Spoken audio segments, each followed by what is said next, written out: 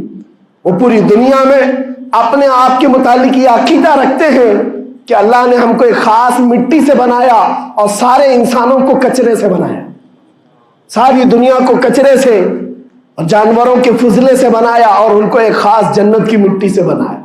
اور قرآن میں یہ ذکر موجود ہے، اللہ فرماتا ہے وقالت اليہود نحن ابناء اللہ واحباؤہ، اے محبوب یہ یہودی کہتے ہیں ہم اللہ کے بیٹے ہیں اور اللہ کے محبوب ہیں۔